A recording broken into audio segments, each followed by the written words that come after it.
할렐루야. 예, 오래간만에 뵙는 것 같습니다. 횟수로 2년 만에 뵙는 것 같습니다. 오늘이 종료주일이고, 종료주일 지나면서 고난주가 아니고 다음 주가 부활주일이라고 합니다. 오늘의 제목을 제가 예수님의 종료주일 주간에 있었던 그 본문의 중에서 내가 너를 위하여 기도하였느니 라는 말씀으로 잠시 증거하기를 원합니다. 기도는 다른 사람을 살피는 능력이 있습니다. 기도는 다른 사람을 살리는 능력도 있습니다. 믿습니까? 더군다나 내가 다른 사람을 위해서 기도한다. 그것이 능력이 되어가지고 효과가 나타난다면 그 얼마나 만족스럽습니까? 내가 남을 위하여 기도, 중보하였더니 그것이 성취되더라. 기도는 능력이 있는 겁니다. 그리고 우리 주님의 삶을 보면 기도의 삶이었고 전도의 삶이었습니다. 그리고 부수적으로 치유의 삶이었습니다. 더군다나 전능하신 주님께서 믿음이 연약한 우리를 위해서 기도하신다는 사실은 매우 감사한 일입니다. 우리가 얼마나 연약합니까? 기도의 날들은 많이 있지만은 그걸 실천하지 못하는 우리의 모습을 볼 때 때로는 목사된 저 자신으로부터 모든 사람들이 한심하기 짝이 없습니다. 그럴 때마다 주님께서 나를 위해서 기도하신다. 할렐루야. 그 사실이 우리에게 큰 위로를 받을 수 있는 말씀이 있다는 말입니다. 주님의 관심은 종료주일을 맞이해서 십자가 지심이 목표였습니다. 그것이 그의 인생의 삶이었습니다. 그렇게 걸어가셨습니다. 구속의 대속을 위해서 세례 요한으로부터 세례를 받으시고 또 3년간 전도하시고 그 목표를 위해서 사시다가 종료주일날 드디어 예루살렘 성전을 향하여 입성하셨습니다. 그 본문의 내용에 나오는 말씀들입니다. 예수님은 당신의 십자가의 지심으로서 구속의 완성을 향하여 가고 있는데 예수님을 따르던 예수님의 제자들은 그렇지 않았습니다. 그들은 주님의 나라가 임할 때 본문에 보면 누가 더 크냐면서 서로 다투었습니다. 자리를 두고 싸웠습니다. 주님은 섬김을 받으려고 오지 않았으며 오히려 섬기를 받으러 왔다라고 착각을 했습니다. 그리고 자기에 대한 교만으로 가득 찬 베드로를 향하여 오늘 본문에 말합니다. 31절에 시몬아 보라 사단이 밀가부릇 하오려고 부리려고 너희를 청구하였다라고 경고하였습니다. 이는 베드로에게 사단의 유혹이 다가오고 있음을 주님이 암시하고 있는 겁니다. 그 유혹에 넘어갈 것을 분명하게 있기 때문에 경고하고 있는 겁니다. 그러나 내가 너를 위하여 네 믿음이 떨어지지 않기를 기도하였노니 32절에 주님이 너를 위하여 베드로에게 네 믿음이 떨어지지 않기를 기도하였노니 너는 돌이킨 후에 네 형제를 굳게 하라. 본문에 있는 말씀입니다. 그런데 베드로는 주님의 말씀에 기분이 굉장히 언짢았는지 상했습니다. 33절에 이렇게 얘기합니다. 주여, 내가 주와 함께 오게도 죽는데도 가기를 준비하였나이다.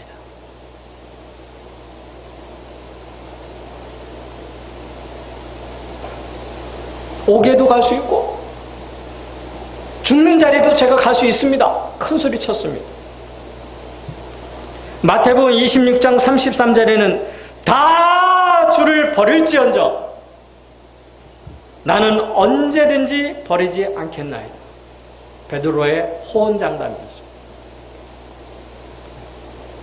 그때 주님은 교만한 베드로에게 오늘 닭 울기 전에 네가 3번 나를 모른다 할 것이다. 나를 모른다 부인할 것이다. 이렇게 또 경고해 주셨습니다. 주님의 가르침에도 듣지 않고 경고도 듣지 않는 베드로였습니다. 그러나 베드로가 완전히 넘어지지 아니하고 다시 돌이켜서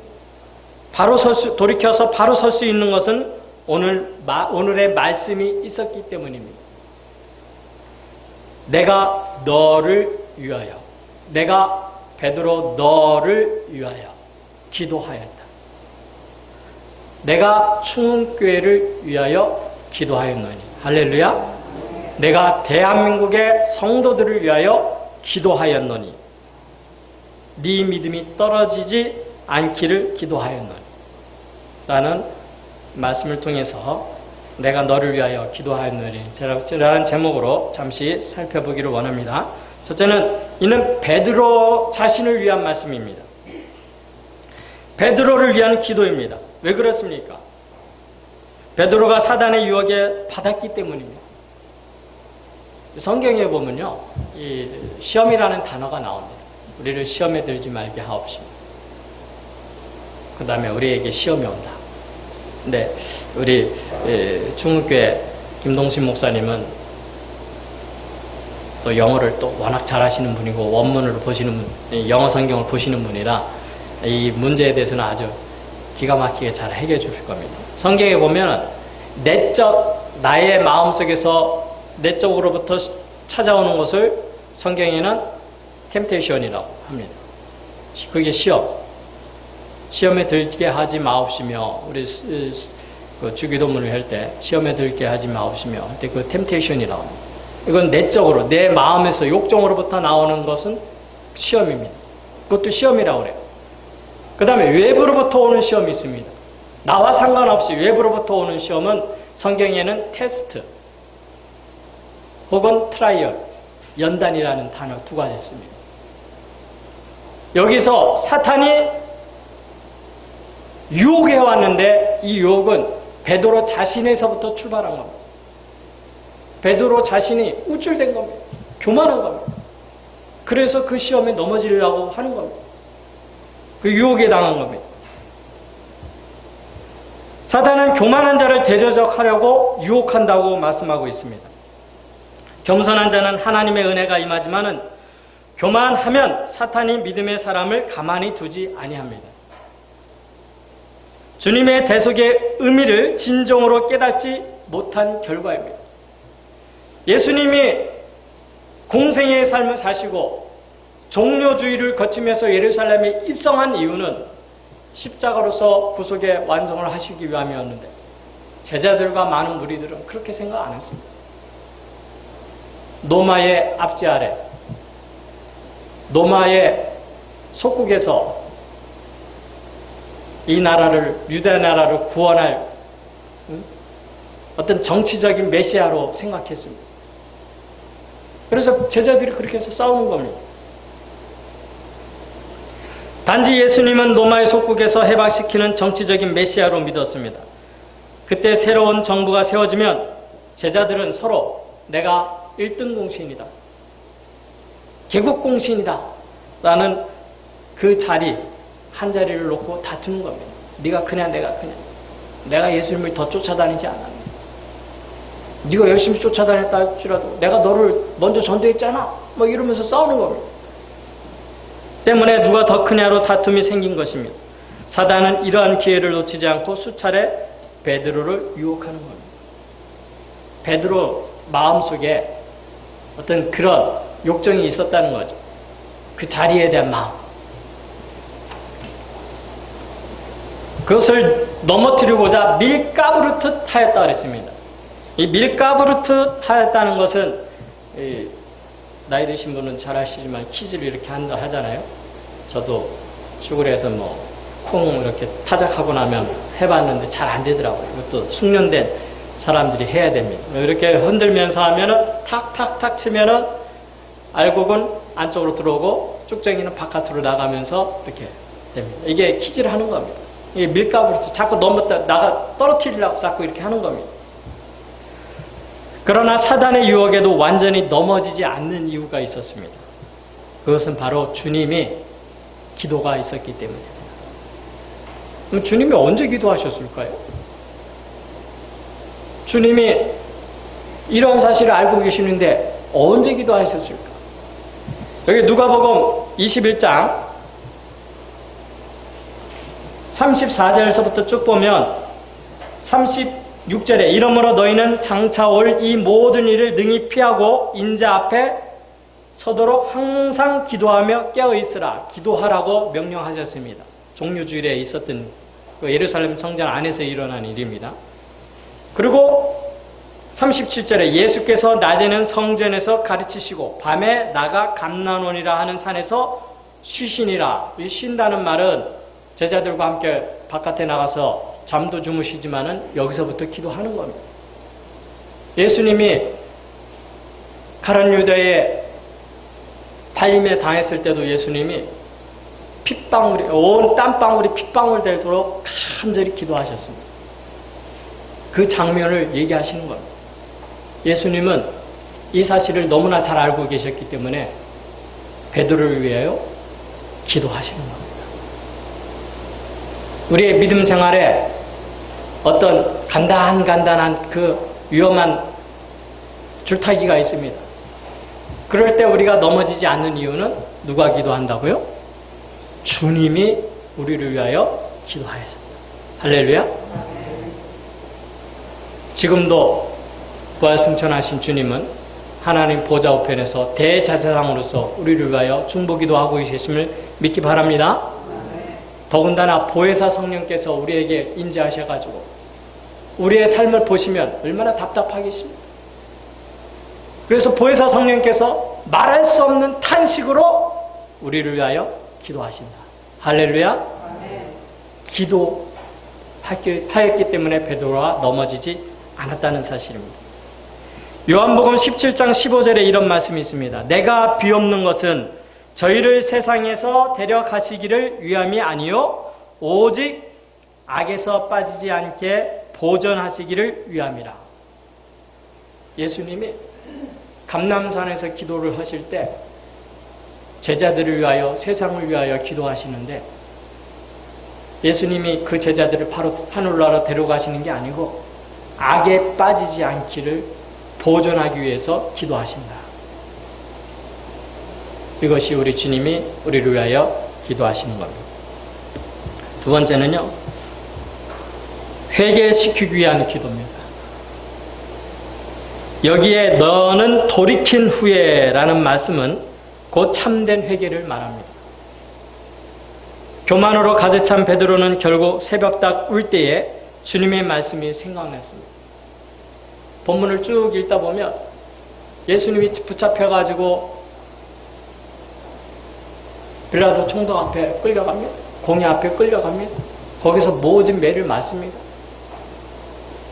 욕을 먹고 그 다음에 사도행과 제사장 무리들이 장로들이 준비했던 많은 무리들이 선동해가지고 예수님을 십자가에 못 박으라고 계속 선동하는 겁니다. 그 멀찍이 예수님이 붙잡혀간 것을 베드로가 알았습니다. 멀찍이 쫓아갔어요. 그 예수님의 그 당하시는 모습을 멀찍이 봤어요. 성경에 보면 구체적으로 불을 쬐면서 이렇게 보는 겁니다. 힐끼리끼리 보는 겁니다. 그때 사람들이 와서 이 사람도 예수와 함께 갔던 사람이다. 그 땅 사람이다. 갈릴리 사람이다. 3번이나 베드로를 향하여 지적합니다. 베드로는 그래 나다. 나도 예수님의 제자다. 옥에도 간다고 죽을 자리도 간다고 큰 소리 쳤던 베드로가 그리 가야 되는데 그 모습이 얼마나 두려웠는지 아니라고 발뺌을 합니다. 3번째 그렇게 고백하고 예수님과 눈이 마주쳤을 때 닭이 물어버렸습니다. 그래서 도망쳐가지고 예수님 말씀대로 얼마나 울었는지 모릅니다. 회개한 거죠. 호언장담했던 베드로 자신이 교만했던 자기의 모습을 보니까 그 사람들 앞에, 무지한 그 사람들 앞에 자기의 모습을 보니까 너무 나약한 모습인 거예요. 그래서 베드로는 닭 울기 전 3번 부인하다가 회개한 겁니다.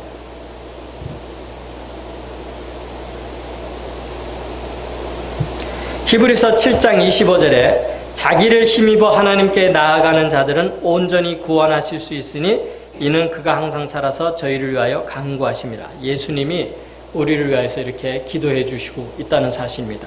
더군다나 계속해서 회개할 수 있도록 우리의 나약한 모습, 우리의 잘못된 모습을 회개하도록 촉구하는 겁니다.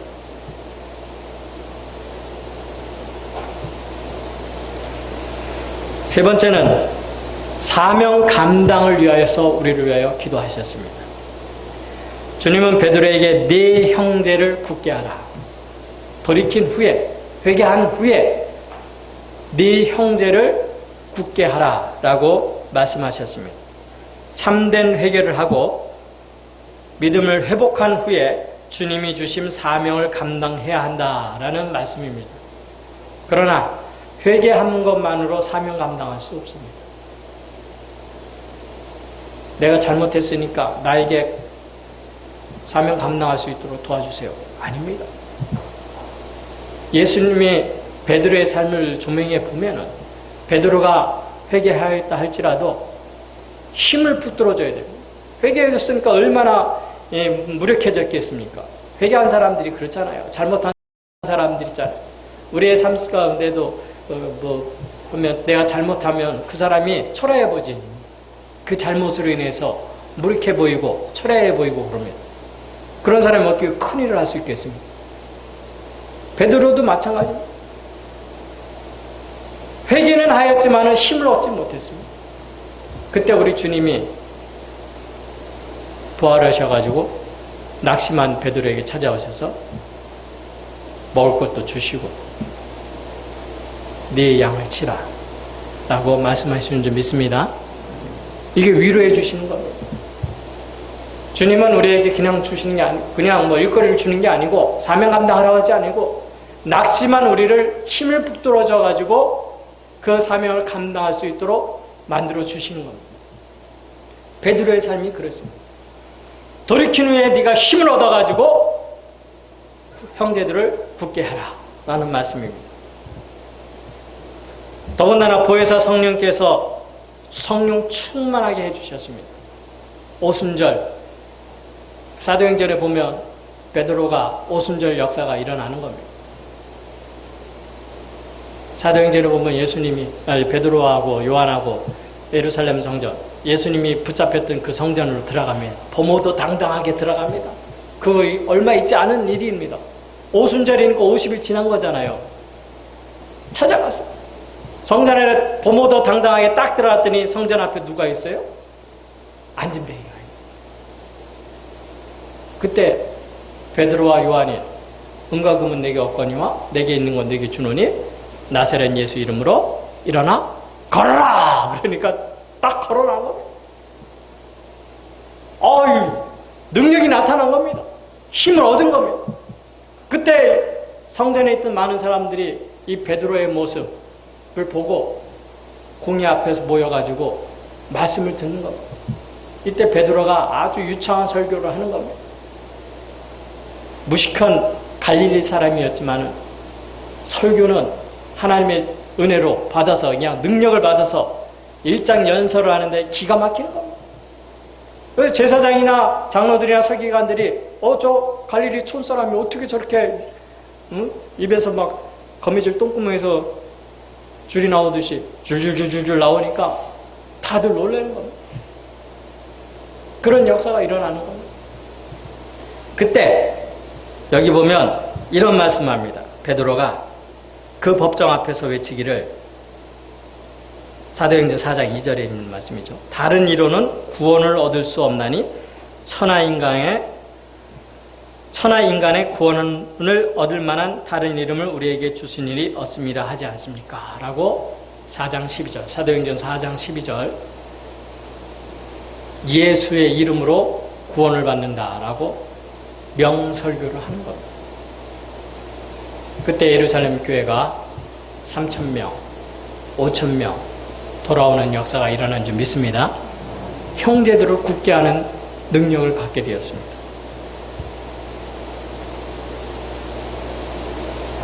베드로는 이후에 옥에 갇혔어도, 매를 맞았어도 굴하지 않았습니다. 그는 오직 예수 그리스도만 전했습니다. 베드로 전후서가 베드로 서신이잖아요. 베드로 전후서로 보면 베드로가 얼마나 열심히 주님의 일들을 감당했는지 모릅니다. 오죽하면 로마 가톨릭이 베드로를 제1 교황으로서 인정하고 그러지 않았습니까? 사랑하는 성도 여러분, 우리 주님이 베드로를 위하여 기도하셨습니다. 우리 주님이 베드로를 위하여 기도하는데 그의 실수, 넘어짐까지 미리 아시고 공부하시고 그 다음에 그 자리에서 사명 감당할 수 있도록 능력도 주시고 힘을 불어넣은 줄 믿습니다. 사랑하는 성도 여러분, 이 코로나19로 인해서 세계가 한국을 지목하고 있습니다. 얼마나 좋은 전도의 기회고 또 위상이 높여가는지 모르겠습니다. 더군다나 우리의 국민성, 고난받을 때 하나가 된다고 하는, 어디 그런 거 하면 머리가 막 전율이 옵니다. 우리나라는 힘들 때 이렇게 서로 돕는 모습을 볼 때 많은 사람들이 어찌 저런 사람들이 있느냐 막 탄식하고 있지 않습니까? 일본에서, 미국에서, 막 유럽에서 막 사재기 하는데도 불구하고 우리는 있는 것을 나눠주는 겁니다. 격리된 사람들에게 막 나눠줍니다. 마스크 없어도 나눠줍니다. 그런 모습이 온 세계에 널리 퍼지고 있지 않습니까? 이런 고난을 맞이할 때 지혜로운 믿는 사람들이 먼저 솔선수범함으로써 하나님 주시는 능력을 받아서 잘 감당하기를 주의 이름으로 축원합니다. 내가 너를 위하여 기도하였나니. 주님이 지금도 우리 충운교회를 위하여 기도하실 줄 믿습니다. 힘을 얻기를 바랍니다. 자비하신 주님 감사합니다. 종료주의를 맞이하여서 주님이 예루살렘 성전에 입성하시고 거기서 많은 사람들에게 주님의 메시지를 증거할 때 베드로와 제자들은 예수님의 구원의 목적에 대해서 오해하고 정치적인 메시아로 오해하고 누가 크니 다투었으나 그럼에도 불구하고 우리 주님은 그들을 위하여 기도한 모습을 보여주었습니다. 더군다나 귀한 사명까지 준 것을 보았습니다. 여기에 계신 우리 모든 성도들 이런 말씀을 굳게 잡고 흔들림 없이 믿음으로 승리하며 나갈 수 있도록 도와주시옵소서. 특별히 대한민국이 세계에서 위상이 높아가고 있을 때 좋은 전도의 계기가 되어질 수 있도록 복을 내려 주시옵소서. 예수님의 이름으로 기도드리옵나이다. 아멘.